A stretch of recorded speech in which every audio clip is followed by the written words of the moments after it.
As a community college, we know that you are committed to strong student outcomes. That includes success in the classroom and helping your students develop lifelong skills that they can take with them well beyond their college experience. That includes in the workplace as well into adulthood. Our governor and the state of California is committed to ensuring that we provide opportunities for young people. As a part of its recent report, the Commission on the Future of Work provided a 5-point roadmap in order for us to help people move into good-paying, high-quality jobs through registered apprenticeships. One of the areas that we have prioritized is supporting youth apprenticeship for both in and out-of-school youth, and that's where you come in. What is youth apprenticeship? The term youth apprenticeship is used to describe an apprenticeship program that is directed to a certain age group, in this particular case, 16 to 24 years of age. The term high school apprenticeship is an apprenticeship program that's developed for students while they're in high school, and it is a subsection of youth apprenticeship. We're going to talk a little bit about both today, but what our focus is among anything else is that we want to ensure that as a community college that we're supporting you in your commitment to ensuring that you are helping to educate the next generation of skilled workers. So the registered apprenticeship model is the gold standard for work-based learning. It includes a theoretical component in the form of what we call related and supplemental instruction. Those classes are typically administered by a community college, adult school, four-year college or university, and then is complemented by on-the-job training that has an apprentice securing competencies tied to a particular occupational role. You bring the two of those together and you create a registered apprenticeship program. It is critically important that we have some essential partners that are a part of this process. The first, of course, is an employer partner. We need individual industry stakeholders that are investing in its workforce by working collaboratively with our next partner, an educational institution, in this particular case, a community college, who can provide the theoretical instruction required in order for a student to understand a mastery of skills required for a particular occupational role. We also have registration bodies in the form of the U.S. Department of Labor, Office of Apprenticeship, as well as the state of California's Division of Apprenticeship Standards. Both of them register apprenticeship programs. Registered apprenticeship programs can come in a wide variety of different structures. Most of them come in the form of competencies and a competency-based standard model that includes typically anywhere from a recommended 144 hours of related and supplemental instruction, and then again, complemented by about 2,000 hours of on-the-job training that an apprentice will perform while they're on the job. All of that leads to an opportunity for an apprentice to be compensated, typically at about 40 to 60% of the high skilled worker wage, with an opportunity to have at least one progressive wage increase through earned competencies. Those apprentices that are youth apprentices can be anywhere from age 16 to 24. They can be identified in the high school setting and or the community college setting or four-year college and universities. Many of our youth apprenticeship programs have co-enrollment where we see high school students not only taking coursework tied to their high school experience, but also matriculating into community colleges as well. Some of our apprenticeship programs under the youth apprenticeship space live partly at the high school level and some veering over into the community college level.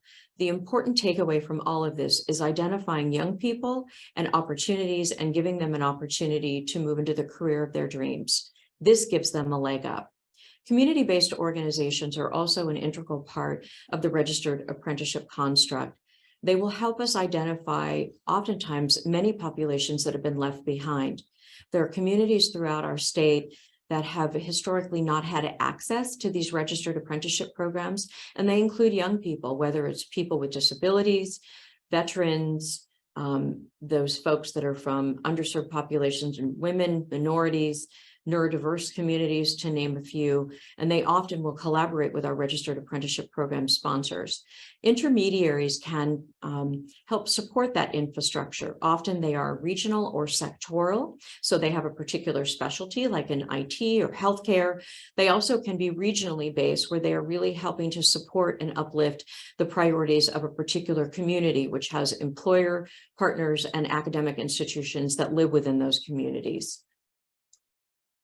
Pre-apprenticeship is also something that we're seeing increasingly becoming a part of that registered apprenticeship ecosystem. And that's really largely driven by employers looking for individuals to get a boot camp style exposure, if you will, to competencies.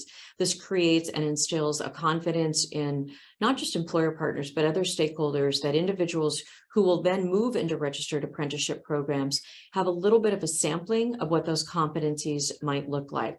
Community colleges are uniquely positioned to offer registered pre-apprenticeship programs. One of the added advantages also, in addition to the skills that will be learned by a pre-apprentice who will eventually become an apprentice, are the funding opportunities, and that includes to help support the administration of these programs. Community colleges can be the recipients of pre-apprenticeship dollars, not unlike registered apprenticeship dollars.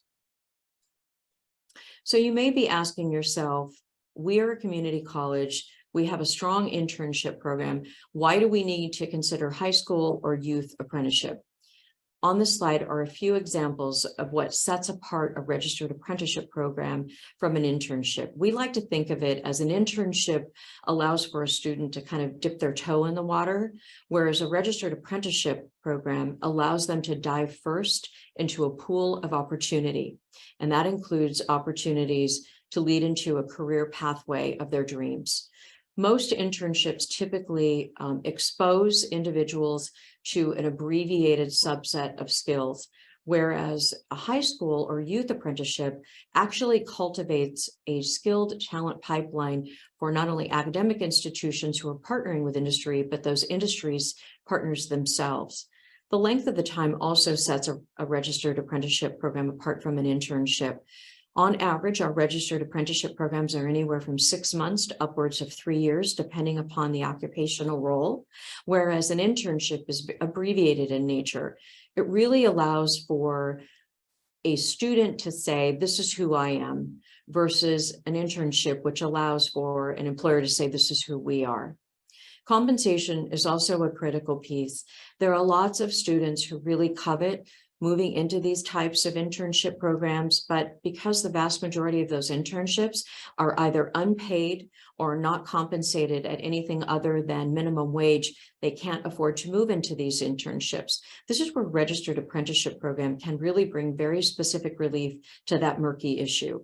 Supportive partnerships are also vital, some of which I outlined on a prior slide, not only in addition to the government and the additional resources that you'll get through an assigned strategic business advisor who will help shepherd a registered apprenticeship program sponsors through this process.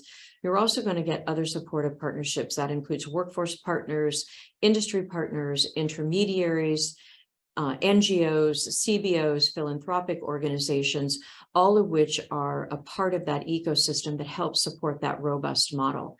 In the case of internships, it's typically just in this case, community college. Completion of a registered apprenticeship program affords an apprentice a national and state portable credential that they can take with them throughout the course of their career. In the case of an internship, usually it's not afforded that individual anything other than just completion. Dual enrollment is also really critical and often leads to stronger successful outcomes. It allows for those high school students to really get a leg up by partnering and taking coursework tied to community college classes, and allows them an accelerated process as they move into a full apprenticeship program, usually successfully completing at their community college years or four-year college. Funding opportunities, again, perhaps one of the single biggest distinctions that sets apart registered apprenticeship from internships, and that is the access to dollars, whether it's grants, formula funding, philanthropic funding. Let us educate you about how community colleges can take advantage of that funding through the process. You may be asking yourself, What industry partners are taking advantage of registered apprenticeship programs? Here on the slide is a snapshot. This is really speaking to industries who are building their 21st century workforce to meet the demands of a global market economy. Many of them are competing for talent on the global stage. A registered apprenticeship program is another tool in their tool belt to be able to attract, train, and retain that talent. The return on investment for registered apprenticeship far exceeds any other work-based training model. And this is one of the reasons why you see so many of these industry partners doubling down. From an industry engagement perspective, this is a way for you as a community college to say to employers, we want to invest in our students and we want to invest in you. Let's create a robust training model so that you can secure that highly skilled workforce that you covet. Some of these roles are in IT, healthcare, advanced manufacturing, biotech, logistics, financial services, our public sector, among many others. And that's the great thing about registered apprenticeship. It fits everywhere without regard to the size of the employer or the sector itself.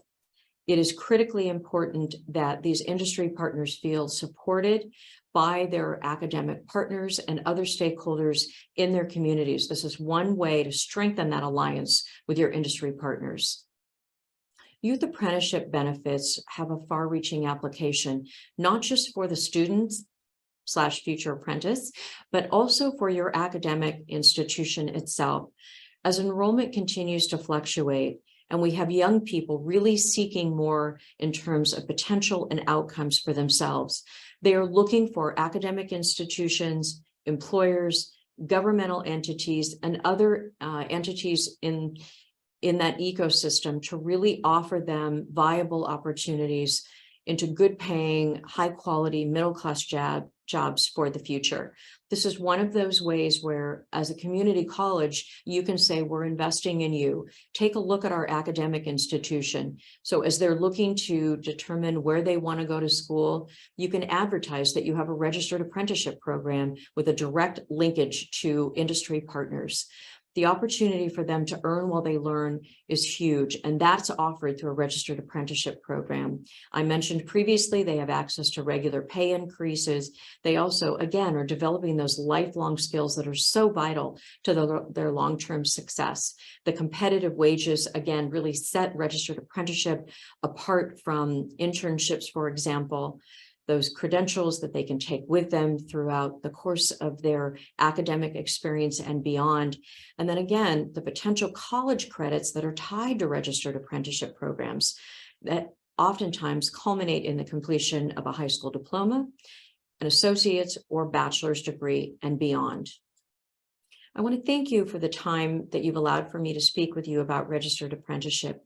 I encourage you to reach out to us so we can talk with you more about how we can help you offer viable opportunities for your student population by integrating registered apprenticeship so that they have an opportunity to get a leg up and move into the career of their dreams. Thank you for your time today.